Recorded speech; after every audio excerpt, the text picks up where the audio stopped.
I looked up in which format this was relevant. The last time it was YCS Berlin, where we actually had some German players topping with the Fire King structure deck back in the day already.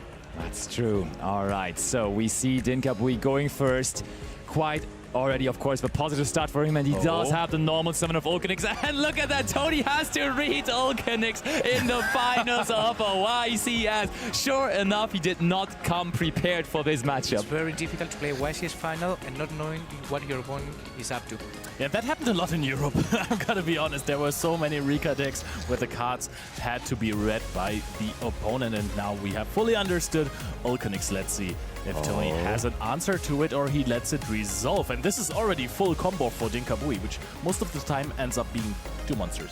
Yep, exactly. His full combo is pretty minimalistic, but it is looking like we are going to get to it, because not only the Runix is going to come to the field, but also the Ulcanix, and that's quite important in this scenario, is going to be changing its level. Ulcanix will become a level 8 monster and therefore is going to be able to be used for the Sanctuary of the Fire Kings, probably coming to the field later on. And now Dinkabui can choose between 2 routes, because he can now pop the Kirin from the deck for the Garunix and summon back Ponix and search either Sanctuary to have the rank 8 play or search for Skyburn.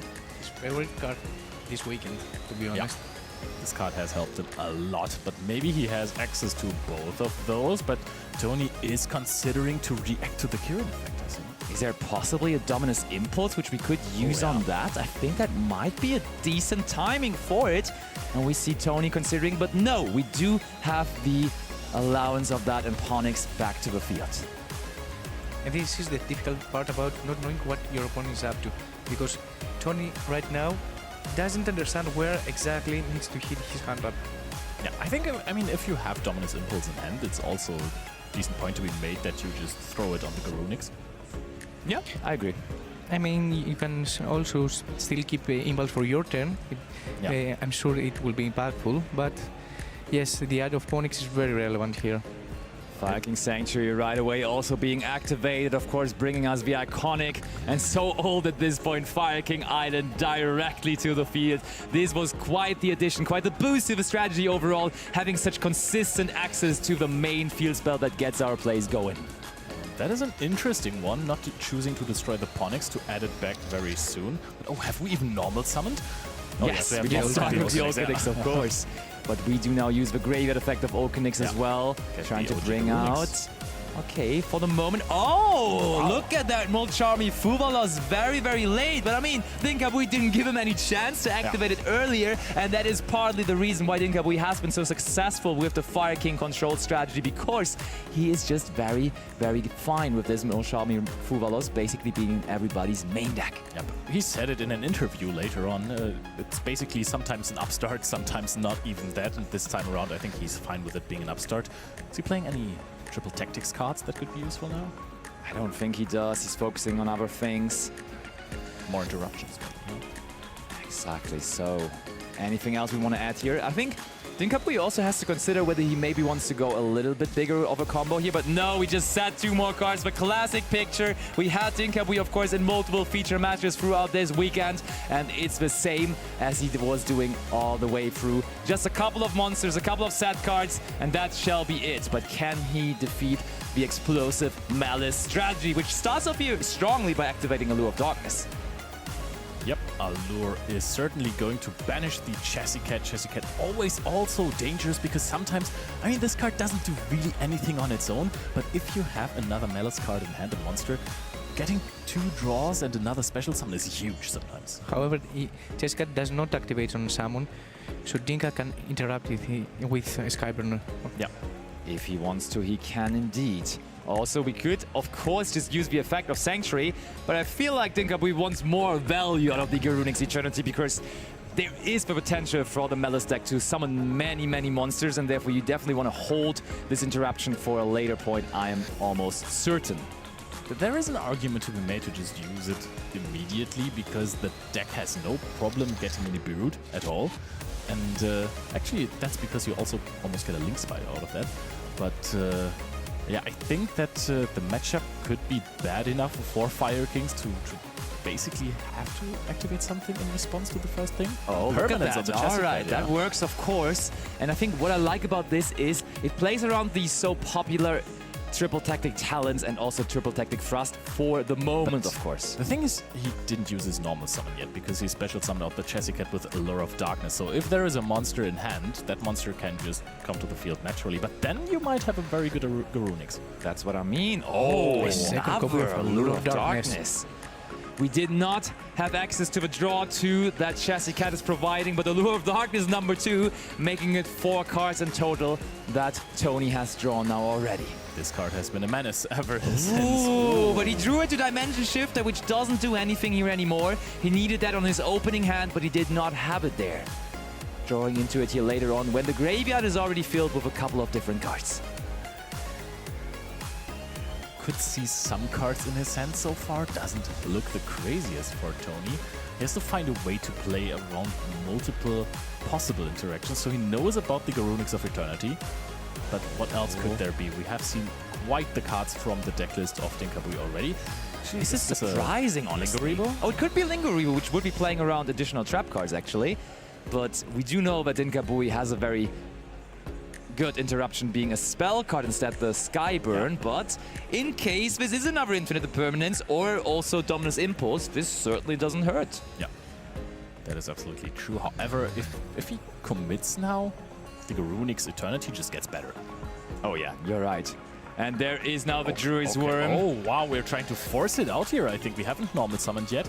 And with the Druid's Worm plus Lingeribo to just basically preventing the Dominus Impulse with the Lingeribo summoning out the Druid's Worm is very, very strong. And now we are forcing it out immediately. If you just go with a Link here, it's gonna be an issue. Yes, because SP will be summoned and then Island will get banished and trigger. That is true. Okay, and now the question though is, Garunix Eternity wants to destroy the entire field, and when it gets sent to the graveyard, I don't think it does activate its effect to bring back monsters, right? Or does it?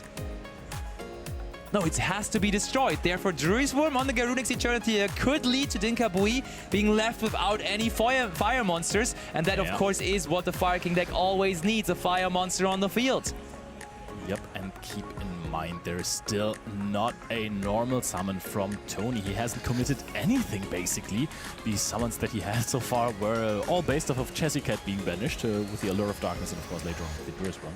That is true. So Tony made sure this Garunix would not activate when it would be targeted by the Druid's Worm, and I think the only logical conclusion here has to be to activate the graveyard effect of this here Druid's Worm, targeting that Garunix Eternity, High Yang of the Fire Kings, and there we have it. And it it's just gone. immediately gets sent to the graveyard. It's gone right away. We know one card in the hand of Dinkabui, which is Avatar, which at this point doesn't seem threatening at all. What I could see happening is that there is another Kirin in the hand of Dinkabui that he can then use to destroy the Avatar and then trigger the Garunix in the graveyard. Oh, he sets a card! But that could still mean nothing because sometimes Maliss. the Maliss player wants to set a trap card before normal summoning one of his Dormouses or White Rabbits, and there indeed is the White Rabbit. That is a huge normal summon here. He got so much out of that Chassis Cat. He got a Lingeribo, got the Druid's Worm on the field, got a special summon from drawing 2 cards. Chassis Cat has been working over hours here, and now White Rabbit is there with a very much cleaned up field. Yeah. And I have to say, other decks have been playing so many Bystials, and they couldn't really use them at all against Dinkabui because there were never any light or dark monsters in the graveyard. Now with the Maliss deck though, the good thing is that they actually support your plays, but they actually get your engine rolling, and therefore it is much better to be used. And Tony shows us that here in style.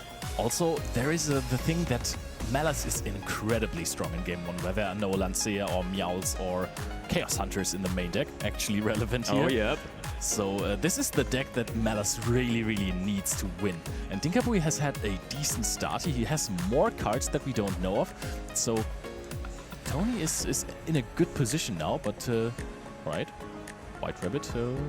And I think Bystial was activated probably. Oh yeah. Oh right. yes, and there's the Ball Drake, and White Rabbit wants to come back now as well. More and more monsters. A potential Link Free, and Link Frees are the important, the dangerous Link monsters for Kirin the Maliss for deck. But Avatar. Dinkabui ain't done yet. He does have a Kirin in hand indeed to pair it up with the Avatar. And Now Avata gets the trigger and Garunix as well, and Garunix can destroy another Kirin from deck, so we actually get to use one more destructive effect. We also don't know the last set card. Could be a Skyburn, which would be absolutely huge.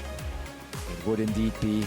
And if you can say one thing about Dinkabui, he always is waiting for the perfect moment. And he, again, held that here for so long, now trying to prevent once more the Link Free from being summoned. And I think we even get back the Avatar here possibly, Yeah, right? exactly. The Kirin is not only a pop, it's also getting back this negate. All of a sudden, Dinkabui is just back on the field here with one more set card that we don't know of. Yeah, for a moment it was 3-0 in the favor of Tony in terms of monsters on the field, but now I think those circumstances are going to change in a moment.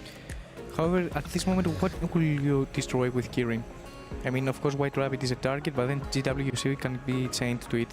Yeah, probably just the Jury's Room, right? I mean, GWC can't be chained because it's not targeting with Kirin. Oh, true, very much. So Kirin can either can just destroy it, and GWC can't be activated for the rest of the turn because there is no Maliss monster. Yeah, you're right. That is very, very big. But if we do go down that route, we could go into Splash Mage potentially, and Splash Mage could bring back again There's one of Ball those. Drake. It's a dragon. It's not a Cybers. Ooh, you're right, you're right, you're right. Okay, so I think there are some routes here to be considered for Dinkabui, and he is destroying the Ball Drake. So Tony allowed it, and Dinka made the decision to get rid of the only dragon monster on his opponent's side of the field. I mean, at this point, I'm fully trusting Dinkabui to know what he's doing in this situation, but of course it leaves Tony open to do more Cybers plays here.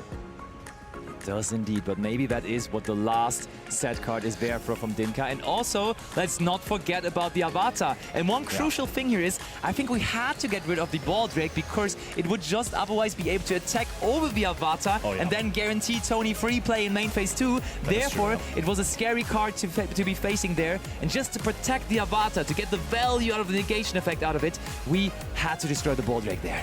Yep, because otherwise could just go into Escalilonite. So now Tony has to consider his options. I think we're clarifying on amount of monsters being summoned here, possibly, because Nibiru, of course, is not just necessarily on your opponent's turn, but you could also use it on your turn. How many monsters did Dinkabui summon here? It was quite a bit, right? Could be 5 at this point. I mean, I think it's actually 4 at this point. Of course, Dinkabui would never play into Nibiru foolishly. Also, I've just taken a look. Arvata is so good because it negates first, and then there is the dark attacks over Arvata. Now the problem though, there is no dark monster in the graveyard of Dinkabui, or is it? Should be. I mean, it's a fire terraforming set as a bluff, that is huge.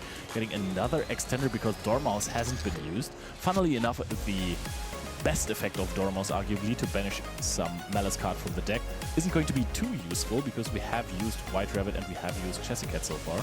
Indeed. So there is Maliss in Underground, the powerful field spell of the Maliss theme. Maliss as a deck still looking for his first YCS title. Impulse on this Dormouse effect. Oh, it might just happen.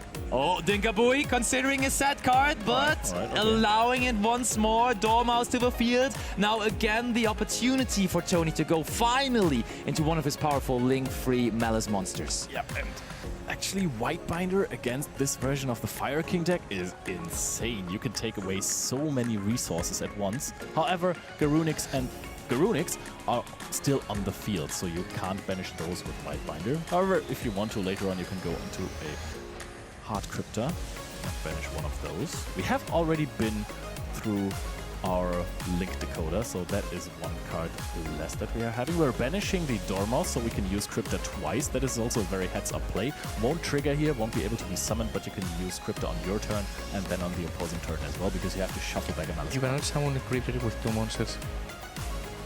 I'm really wondering what the set card of Dinkabui is, because looking at his deck list, there's almost no cards that he could not activate, honestly, because there is just not that many spell and trap cards that he's running, and like he's running the pot cards. Surely he would have activated the pot cards on his opening turn. Then there's Infinite Impermanences, and then there's Skyburns and Sanctuaries, and that's essentially all the spell traps he's running that could be there. So there must be something else. The only card that he could not activate there would be a second copy of Fire King Sanctuary that he's running, so maybe he was unfortunate enough to have both of these. I mean, we searched for another Sanctuary, right? Otherwise, Yeah. like, we would have Yeah, just searched for the Skyburn stats. So I'm almost certain that the last set card there for Dinkabui might also be his last resort and another interaction in fact. I mean, it has to be at this point, but which one could it be so that he doesn't... Oh, that's so interesting. Yeah, because it feels like the Skyburn would have certainly been used on the two monsters before you allow your opponent to go into Whitebinder, right? Yeah. Like banishing the Yang just to get rid of it. At this point, no useful targets in the own graveyard. At this point, we have used every single Maliss main deck monster, and Whitebinder is just now allowed to set up another trap card because it is protected by the trap card that was set this turn by White Rabbit, so possible impermanences or anything could be dodged easily. Team 11 being set now. Just going through the different trap cards here, and we immediately go for TB11, banishing the Whitebinder. And of course, all the Maliss cards, including the Link monsters, do like it when they get banished because that gives them the chance to activate their effects and return to the field with absolute quickness. Summon out the Chessicat. Whitebinder will return in a second, pay 900 life points, but is also going to draw you a card that is going to be huge. We haven't set up the trap that searches and banishes later on, but this is a card that you can easily summon out on your opponent's turn as well, or set on your opponent's turn with a White Rabbit effect. That is very true. Interesting game developing here. Tony and the Maliss strategy. He would be the first YCS champion with Maliss in Europe and also like in the TCG region in general, because last weekend Jeff Jones again fell short in top 4 with the Maliss deck, but now here in Europe it might happen that Maliss gets his first title.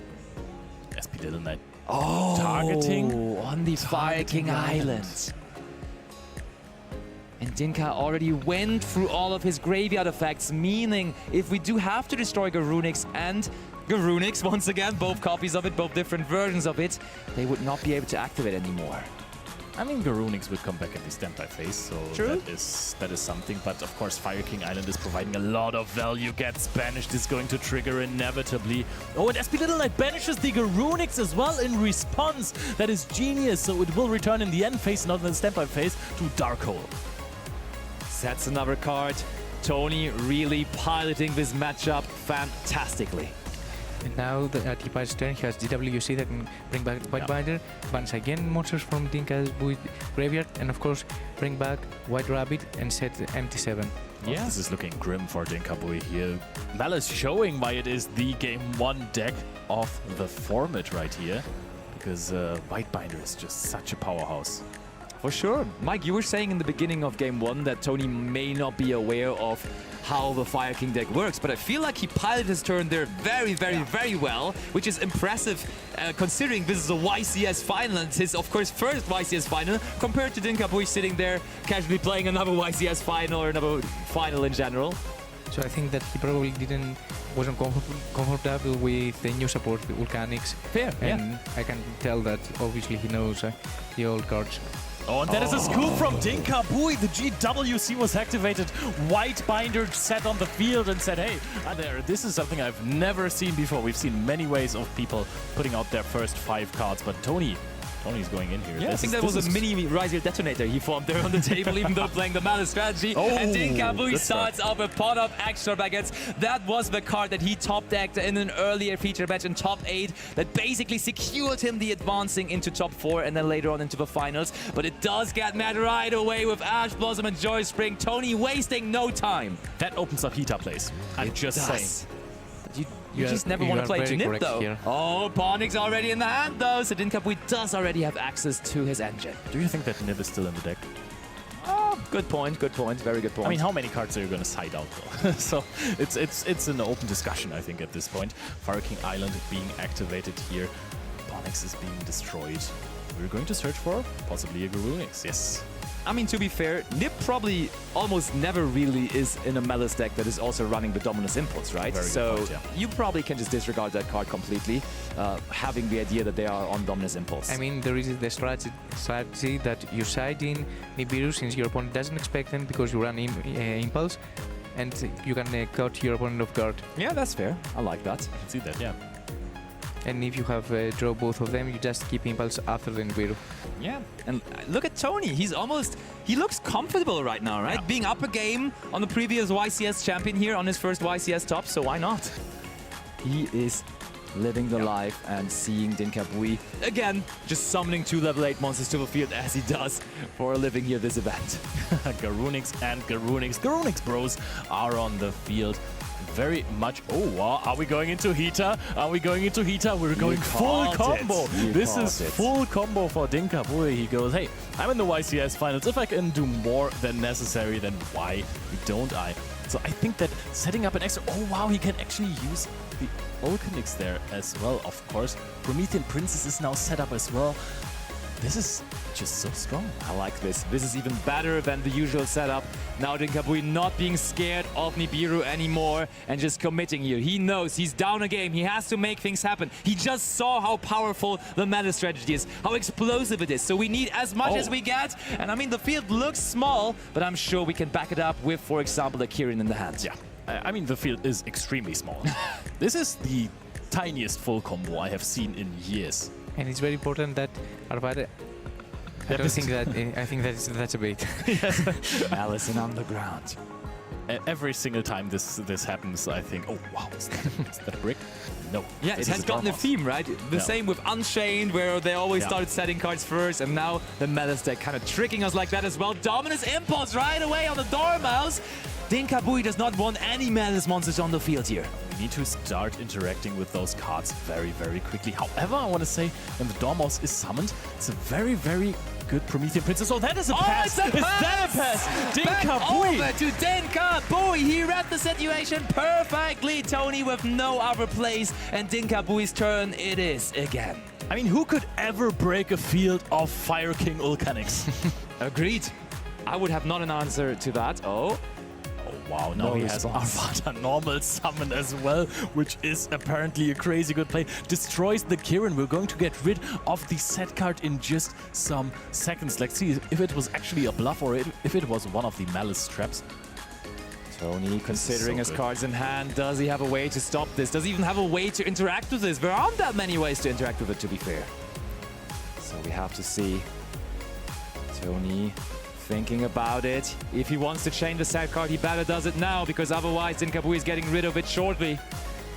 This is absolutely intense. Ash Blossom has been used on Pulse Extravagance, but Dinkabui could use it to extend his combo to just pass on Ulcanix, which is enough with the Dominus Impulse.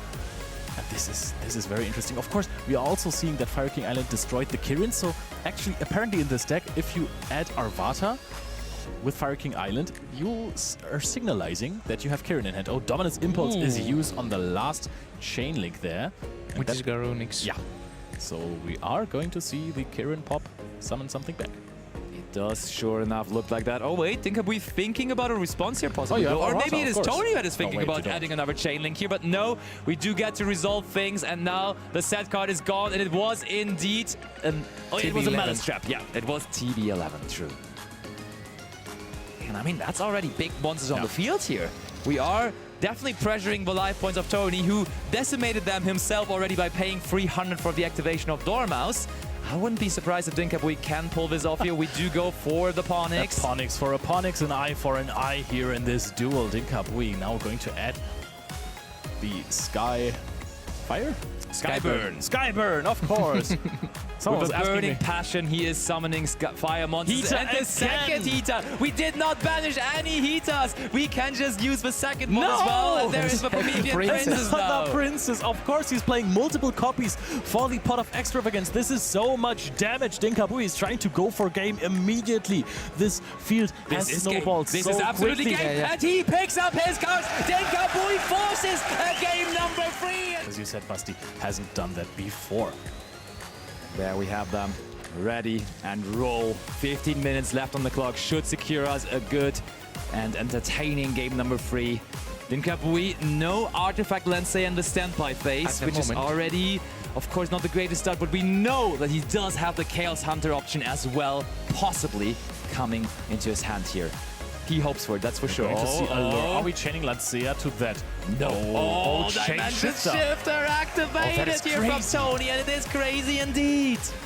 So we were talking for Lancia, we were talking about Chaos Hunter, and we totally forgot about. Oh, we have to banish Magnamut though. Hold on. Is there maybe no Maliss cards in Tony's hand? He does not look satisfied. Sad1 passes it over. Dinkabui, the Grandmaster of Firedex, is nodding his head, not facing a field here whatsoever. Is that the actual plot armor? But beware, he also can't really play here because Dimension Shifter is active. What is his plan against the Dimension Shifter? The thing though is, I'm pretty sure that the Fire Kings do activate when destroyed, even when banished, but there is Ash Blossom and Joy Spring right away on the Ulcanix, just for battle phase. And I mean, as long as there is no monsters on the field for Tony, Dinka can also not crash the Ulcanix. And this is a Giga Brain play from Tony saying, hey, I activate Shifter first so my Ash Blossom gets banished so you don't summon it with Heater. He passes back over. There is no way. What is this fight of?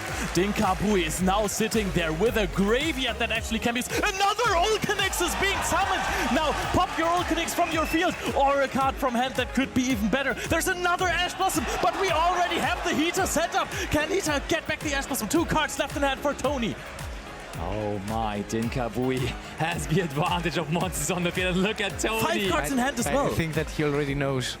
Look at Tony. That was not how he expected this game 3 to go. Heater once again trying. Oh, look, Tony is reading, just double checking. Yes, you can use 2 monsters with the same name, of course, as long as you do include a fire monster. And you will be able to go after that Ash Blossom and Joy Spring. The first one not going to the graveyard. This one, though, after the Shifter is gone, now in the graveyard. Everyone cut your Ash Blossoms from your main decks. This is not worth it. Dinkabui is going to come around and summon it with Heater. And we are back in the Fire era. Yeah, and we have to read this card over and over again. Dinkabui is just on a rampage this tournament. What is going to happen now? Is Tony going to answer this? He's thinking about an impulse, maybe? Possibly, yeah. It could be Impulse. The thing is, Ulcanix was already activated this turn, so even if you go into the Promethean Princess, Dominus Impulse is the answer to the Heater, the Fire Charmer Ablaze. Even better than an Impermanence. Oh, just the battle phase. Another More kick. battle damage, shipping in here. Life points of Tony diminishing. And he needs a top deck here, because if he just passes it back over to Dinkabui, that Heater would be free to go after the Ash Blossom in the opponent's graveyard again. He needs to find a big top deck here. The deck has so many one-card starters. I think he... Normal He did summons find Dormouse! Dormouse! He is ready to turn this back around. That is the card he needed, And but there is the Lancia. Solemn Strike with Lancia! This is impossible! Tony is going crazy here. The home country hero, Solemn striking Lancia, winning the Lancia minigame. Can they win the YCS? Resolution, though? Oh, and that is not possible. The Lancia did not resolve, therefore you are not able to activate this triple tactic thrust. The monster, the activation was negated, so it is like it never happened. And therefore but yes, Tony resolve. cannot activate it. There's no effect Veiler activated. Dinkabui, do you have Dominus Impulse to answer the Rabbit? Or does he? Doesn't look like it. Rabbit is being summoned. Rabbit is being activated. We are accelerating so fast. Another trap card will be set to the spell and trap zone of Tony. It is going back and forth. It really looked like Dinkabui might be the one taking it here, but Tony, with that fantastic top deck of Dormouse, is fully back into it. Patience is a virtue. Kept this Solemn Strike for as long as he could. Sets up a GWC already. Whew. What is this final? Yes, and you can see Tony. He waited. He was ready, and he got rewarded. He trusted in his deck, and his faith was absolutely correct, because it has not disappointed until this very moment, and now he can capitalize, maybe taking down a YCS in that style. Dinkabui has 4 cards in hand. I severely doubt that there's nothing he can play with, because he always stopped after Ulcanix effect or the Heater effect was stopped. So there have to be more interruptions. Lingerie being activated now as a possible answer to the Dominus Impulse. That is true. Playing around the inputs, but Dinkabui, does he have something to do here? Maybe Chaos Hunter, because he's taking on summon. Oh, he is thinking about it. We know there could just be a Kirin that tries to activate from the hand. But no, Dinkabui says, no, I'm not thinking. You can do whatever you like. Go ahead. We do activate now our trap card. We do activate the GWC06. Yep, summons out the White Rabbit. And Dormouse is being activated, 300 damage as well. Dinkabui kicked for quite some damage before, but that wasn't enough to put him in 300 life points range here, so that you could lose the game by activating Maliss monster. Not gonna happen. Oh, we're going to see the first Link 3 of this game here. Is it going to be a white binder, or are we going to go for red ransom? Because we haven't used the Chessy Cat yet. We haven't used... what are we doing here? But honestly, the moment Tony in game number 2, or game number 1 it was rather, the moment he had the chance to go into one of his Link 3 monsters, it was absolutely going into his direction. And he does now again have the chance. The white binder is on the field. I mean, once the deck gets rolling, there's very, very few cards that can stop it. Ash Blossom being...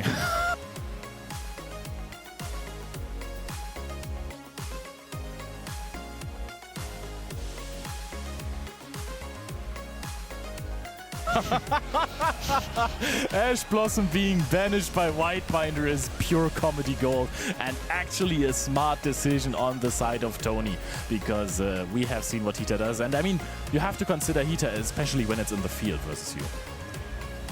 Indeed. So banishing the cards. And that Artifact Lancea there on top of Dinkabui's graveyard. The most popular side deck card out of the entire YCS, sitting there really, really sad because it was met by the Solemn Strike from Tony. What is in Dinkabui's hand? He has 3 cards left in hand. He discarded the Lancea, which was the 4th card. Something has to happen here. To be honest, Dinka has the info of Thrust. Yeah. Either we like it or not. So maybe, you know, thinking about when to use his interruption. Yep, that's a very good point. Okay, setting another card. Must be the TB11. Yep. Banishing the White Binder, which is going to just get more Maliss monsters, more cards drawn. Dinka picks up his cards. I'll put them down again. Back down. Jessica on the field. White Binder is going to be activating soon. 900 more life points being paid, but that does not matter. We still have 11 minutes on the clock, and I think that Tony is going to try and close out this game this turn. He might as well, and the Maliss deck is not the one struggling with that. We said the Ryzer deck can sometimes have problems with it, but not the Maliss deck. So many ways, and even in-engine way of having so much damage on the field, of course, with the Red Ransom. Yeah. Oh no, the Hard Cryptor it is, right? Cryptor, yeah. Yes, Hard Cryptor can just, by banishing itself in the battle phase, provide some additional damage. There are no Malice on the banishment zone, though. Ooh, you're right, yeah. Yep. Here comes Splash Mage. Won't be his plan, because otherwise he would have banished those cards before. Goes into the Chessy Cat here. A Red Ransom, maybe? That kind of has to be, right?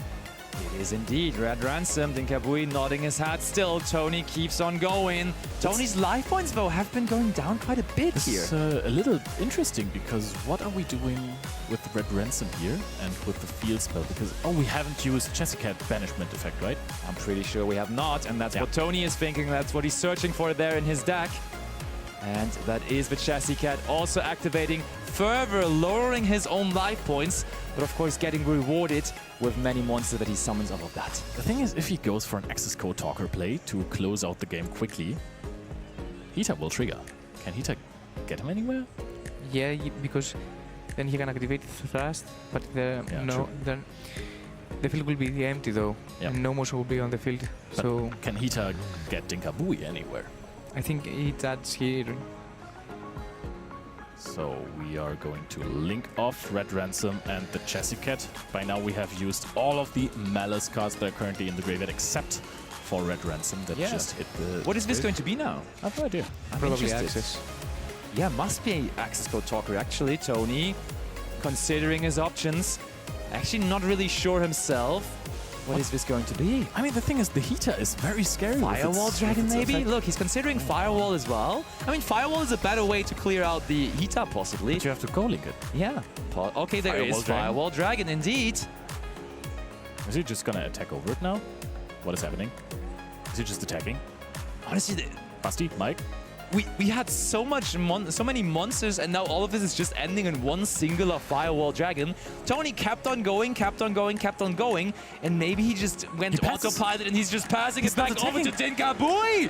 What is all of that ending in? Maybe there is a pistol in his hand, so he can set up some Malice in Dinka's turn. But I mean, major factor here as well is that Dinkabui is just simply ahead in life points, and he's also the turn player again now.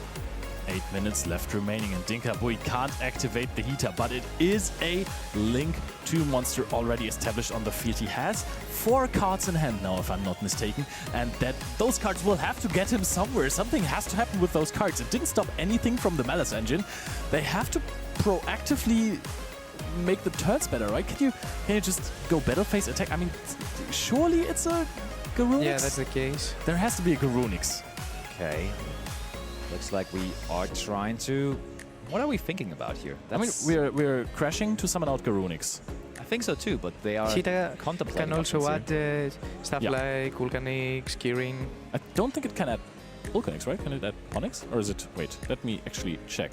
I think it's 1000 defense, 1-5 defense or lower, because you couldn't add Ash Blossom. It is, but no? Ponyx is super Yeah. small, so Ponyx definitely works. Ponyx has 200 What about defense. Kirin? Is Kirin not 200? Oh, but there is a Bestial. We do have Druid's Worm, and I think that is the reason why we left the heater on the field, to have the ability to use our Bestials as quick effects. So Bestial Druid's Worm is going to banish the White Binder, but Dinkabui, does he have a Impulse. response? Maybe a Chaos Hunter as well? Impulse It is Blossom. Chaos Hunter indeed!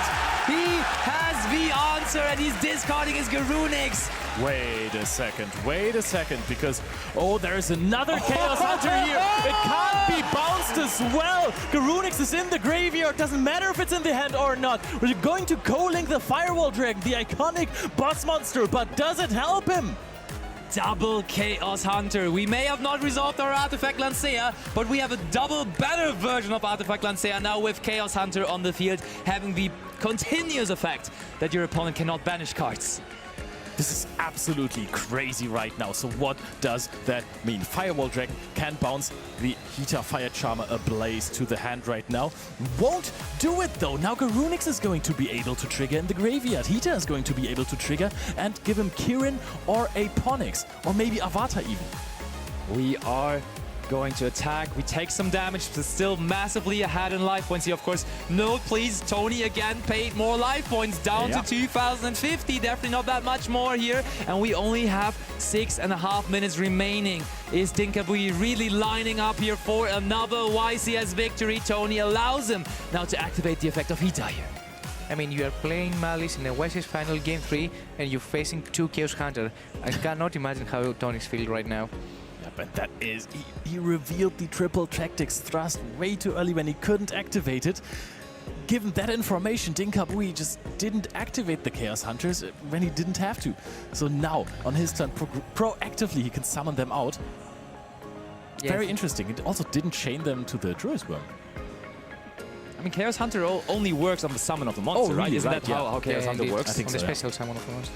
Exactly. So, Tony, you can clearly tell by his facial expression that he is not expecting those Chaos Hunters, and definitely not in a YCS final, but Dinkabui knows his matchups, and he brought this card specifically for this matchup, of course. So revealing Thrust, it was very important, played a huge role before. Yeah.